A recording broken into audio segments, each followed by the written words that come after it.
So this is a short video saying sorry about putting a video up about 3 months ago saying I'd be doing more and then not doing more, but I've been incredibly busy with uni work and things like that, and over the last few days I suppose I've finished pretty much all of my work until June, but various social events have meant that I've only had 2 or 3 hours a day free, and I've had to cook and do everything in those hours, so I'm going to try and do videos in those hours, but I can't guarantee anything substantial. But what I wanted to do with the last video with Old English was I wanted to really concentrate on the pronunciation from a particular time, a particular century, and I wanted to progress that through the centuries that followed until we're at the modern day. And of course that doesn't really take into account different accents and different dialects and things, but I wanted just to do sort of an RP, end with an RP dialect, and then maybe do something else with that later. My pronunciation in that video was a bit off, I think, because recently I've realised that when you have an E and an O in Old English written together as a diphthong, it's not pronounced like eo, it's pronounced more like you start with a schwa, a sort of flat vowel. You start with and then go to o. So it ends up being like a bit. It sounds a bit French, but of course it's Germanic. So a word like what in German would be Vieh and in English would be cattle, you'd get Volk.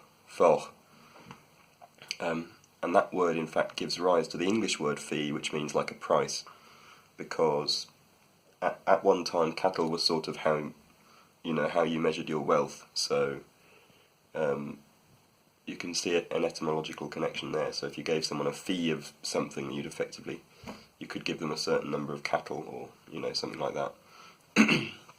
I've not explained that very well at all. But the thing that I've been wondering about most is the R in Old English, because I really didn't make many decisions on that when I made the video in Old English from about 10,000 AD. So the R, there are various ways of pronouncing R, the letter R.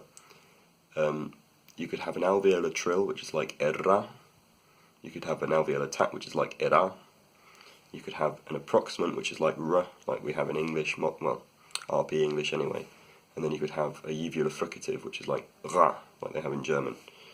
And nobody quite knows which one was used in Old English, because of course there's no way of knowing without, unless one of the writers had literally written down, this is what I do with my tongue when I say this letter, which nobody has, or it hasn't survived anyway. I've heard various theories. I've heard many people say it was probably a trill, ra. I've heard a few people say it was probably like a modern English r, like an approximant, but I think the most interesting one, and probably the one I'm going to go with,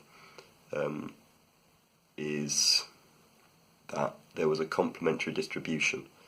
Now, complementary distribution in linguistics is where one sound can exist in one environment and not in another, and another sound can exist in that other environment. So, for instance, in English you have h, the h sound. Fuck's sake.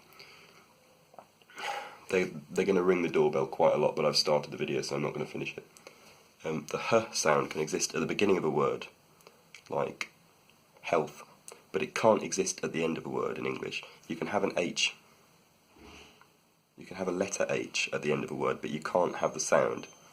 And likewise, the ng sound, represented by ng, you can have that at the end of a word, but never at the beginning.